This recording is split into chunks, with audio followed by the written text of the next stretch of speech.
یہ جو موقع آتے ہیں نا شب برات کے، شب قدر کے، یہ بنیادی طور پر اللہ تعالیٰ کی طرف سے دی ہوا موقع ہوتا ہے کہ چلو تمہیں چانس دیتے ہیں، پابندی کوئی نہیں، لیکن رب کی طرف سے نا موقع ملتا ہے، چلو تمہیں ایک موقع دیتے ہیں، چلو اپنے آپ کو کلیئر کر لو، تمہیں موقع دیتے ہیں، یا اللہ کیا کرے، کچھ بھی نہیں، آگے نا سچے دل سے 2 رکعتیں پڑھ کے توبہ کرو، عرش کا مالک پچھلے سارے معاف کر دے۔ ان لوگوں کی باتوں پہ نہ جائیں جو بلا وجہ پریشان کرتے ہیں، لوگوں کو شب برات کا حوالہ بھی نہیں مل رہا، حالانکہ ترمذی شریف میں حدیث موجود ہے، سیاہ ستہ کی روایت ہے ترمذی میں، پہلے کہتے ہیں سیاہ ستہ سے دکھاؤ، جب سیاہ ستہ سے مل گئے تو آپ اور کدھر جانا ہے؟ اور ابن ماجہ میں موجود ہے مولا علی کی روایت، اور ذرا ترتیب دیکھیے گا، یہ ترمذی کی حدیث ہے، امام ترمذی نے تو پورا باب باندھا ہے 15ویں شعبان پر، پورا باب۔ اب تمہاری مرضی ہے اگر تم نئی بات کو سمجھنا چاہتے، لیکن میں نے پہلے بھی کہا تھا پھر کہتا ہوں، اگر ہمیں کوئی شخص کہتا ہے کہ شب برات کو اٹھ کے نفل نہ پڑھو، تو بھائی نفل ہم نے پڑھنے اللہ کی رضا کے لیے، ہمیں کسی بندے سے ڈگری لینے کی ضرورت نہیں، نہ تو ہمارے اور رب کے درمیان معاذ اللہ کو وسیلہ ہے کہ تو کہے گا تو پڑھیں گے، جب دل کرے گا پڑھیں گے، اور جتنے دل کرے گا پڑھیں گے۔ ہم تو نفل کہہ رہے ہیں اس کو، ہم نے کب کہا ہے ضروری ہے جو عشاء پڑھ کے سو جائے فجر تک سویا رہے، ہم اس کو گناہگار نہیں کہہ رہے، لیکن یہ ضرور کہیں گے کہ گولڈن چانس مس کر دیا اس نے، چانس مس کیا ہے، یہ تو اللہ کی رحمت کا موقع تھا۔ حضرت سیدہ عائشہ صدیقہ رضی اللہ تعالی عنہا ارشاد فرماتی ہیں کہ شعبان کی 15ویں رات تھی، یعنی شب برات کی رات، فرماتی ہیں شعبان کی 15ویں رات تھی، میں نے اچانک نظر ڈالی تو حضور میرے بستر میں تھے، پھر میری نظر پڑی تو حضور نہیں تھے، میرے دل میں گمان آیا، خیال آیا کہ شاید کسی اور زوجہ کی طرف حضور کا میلان تباہ ہو گیا ہو، وہاں تشریف لے گئے ہو۔ فرماتی میں اٹھی باہر گئی تو نبی کریم علیہ السلام جنت البقیع میں تھے، قریب ایک جگہ پہ حضور دعائیں مانگ رہے تھے۔ فرماتے میں گیا تو حضور فرمانے لگے، ابو بکر کی بیٹی تو نے کیا گمان کیا کہ اللہ کا رسول تیری حق تلفی کرے گا؟ عرض کی حضور آپ مالک ہیں، کہیں اور جانا چاہیں تو میری طرف سے پابندی نہیں۔ کہتی ہے وہاں کھڑے کھڑے میرے رسول کریم نے بیان فرمایا، یہ ترمذی کے لفظ ہیں، حضور نے فرمایا عائشہ یہ شعبان کی 15ویں رات ہے، مدینے میں سب سے زیادہ بکریاں بنو کلب کا قبیلہ پالتا تھا، فرمایا آج کی رات بنو کلب کے قبیلے کی بکریوں کی تعداد کے مطابق اللہ میری امت کے لوگوں کی بخشش فرما دے گا۔ یہ وہ رات ہے۔ جناب عائشہ صدیقہ رضی اللہ تعالیٰ عنہ نے بات رات کو سنی تنہائی میں نبی پاک سے، رات کو تنہائی میں حضور سے سنی، سویرے جناب عائشہ نے کل امت کو بتائی۔ اگر یہ بات اہمیت والی نہ ہوتی تو بی بی صاحب آگے روایت کرتی، یہ کتابوں میں آتی، یہ لوگوں کو بتاتی۔ حضرت عائشہ نے روایت کیا اور مولا علی شیر خدا نے تو کھل کے کہا، ابن ماجہ میں حضرت علی سے پیار کرنے والوں کے لیے الگ عنوان، مولا علی نے کھل کے فرمایا شعبان کی 15ویں رات کو رات عبادت کرنا اور سویرے روزہ رکھنا۔ حضرت علی کے لفظ بائی نہیں سیاستہ میں، رات کو روز عبادت کرنا، دن کو روزہ رکھنا۔ ویسے تو رب کریم ہر روز تہجد کے وقت پہلے آسمان پر نزول اجلال فرماتا ہے اور لوگوں کو فرماتا ہے کوئی بخشش مانگنے والا؟ کیا انداز ہے مولا علی شیر خدا حدیث روایت کرتے ہیں، رنگ کیا ہے؟ فرمایا باقی راتوں میں نا تھوڑا سا پیکج ہوتا ہے، تھوڑا سا آخری حصے میں رات کے شب برات کو نا رات چڑھتے ہی اللہ پہلے آسمان پر جو اس کی شان کے لائق ہے نزول اجلال فرماتا ہے، اور پہلا جملہ یہ فرماتا ہے کوئی معافی مانگنے والا؟ اللہ کرے آپ کو سمجھ آئے، یعنی معافی دینے والا کہہ رہا ہے چلو آؤ ادھر آؤ ذرا معافی مانگو، میں معاف کرنے آیا ہوں، مانگو معافی، ہے کوئی معافی مانگنے والا؟ معاف کر دیں گے۔ اور آپ فرماتے ہیں ہے کوئی رزق مانگنے والا؟ وہ جو بڑی درخواستیں دیتے پھرتے ہیں نا مختلف اداروں میں، وہ ایک درخواست نا شب برات والی رات بھی دے، اور میں نہیں کہہ رہا مولا علی شیر خدا فرما رہے، اور وہ خود نہیں فرما رہے، وہ نبی پاک کا فرمان نقل کر رہے، اور وہ رسول اللہ صلی اللہ علیہ وسلم کی بات نہیں بیان کر رہے، وہ کہتے ہیں رب فرماتا ہے کوئی روزی مانگنے والا؟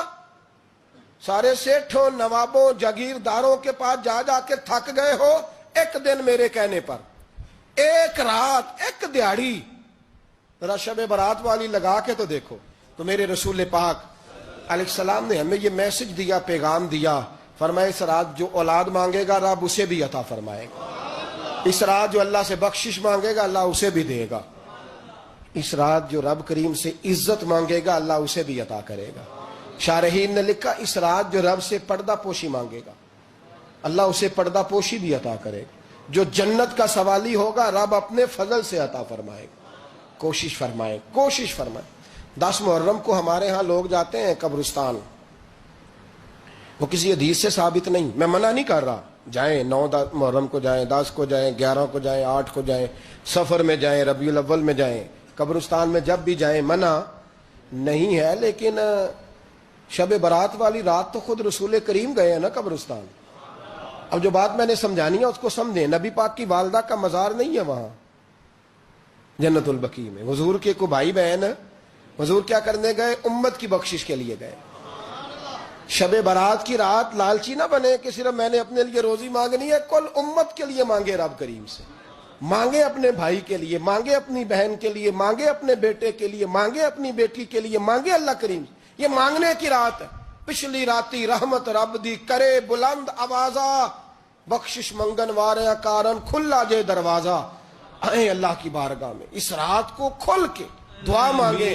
سلام علیکہ یا رسول, سلام علیکہ یا حبیب, سلام علیکہ صلوات اللہ علیکہ.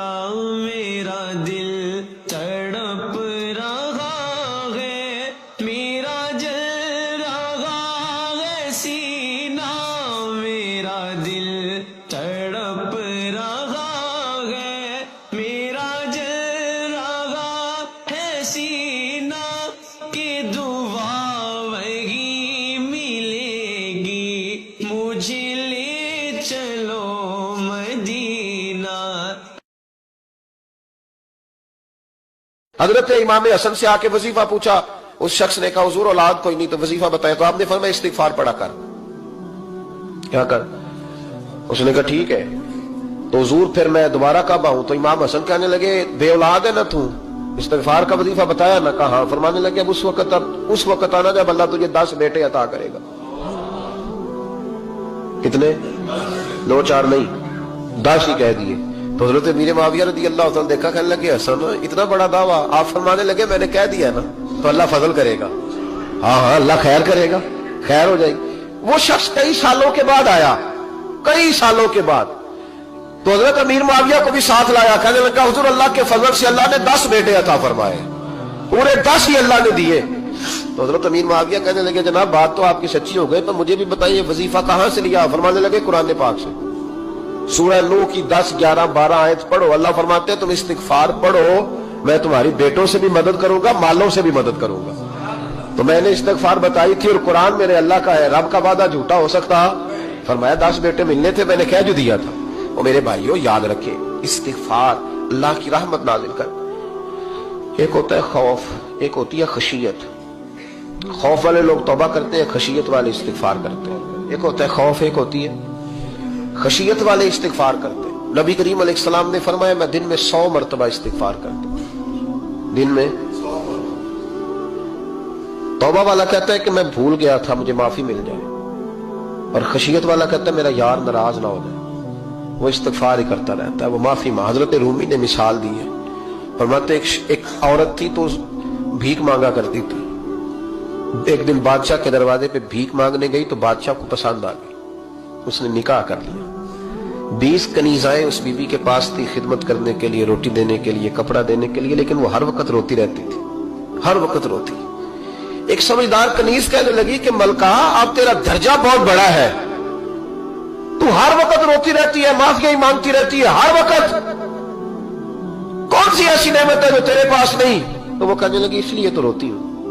کیا مانا؟ کہنے لگی اس لیے روتی ہوں کہ میں اس قابل نہیں تھی جو مجھے مل گیا, کہیں میرے سر کا سائیں ناراض نہ ہو جائے, وہ کہیں بگڑ نہ جائے. مجھے پتا ہے کہ میں کیا تھی اور مجھے کہاں تک پہنچا دیا. میں روتی اس لیے ہوں کہ کبھی کہیں وہ ناراض. حضرت عمر اس لیے روتے تھے کہ کہیں مصطفیٰ ناراض نہ ہو جائے. حضرت ابو بکر اس لیے تڑپتے تھے کہ کہیں اللہ کا فضل روٹھ نہ جائے. یہ جو مولا علی اپنے کمرے میں بیٹھ کے زور زور سے استغفار پڑھتے تو اس لیے نہیں کہ بڑے پاپ تھے جن کی معاذ اللہ معافی مانگتے تھے, اس لیے کہ رب رسول کہیں ناراض نہ ہو. خشیت تھی کہ جہاں ہم پہنچے ہوئے کہیں وہاں سے واپس. استغفار بندے کی اللہ سے صلح کرا دیتا ہے, بندے کی رب سے صلح ہو جاتی ہے جب استغفار. دیکھیں نا بڑی سادی سی بات ہے, کہ دو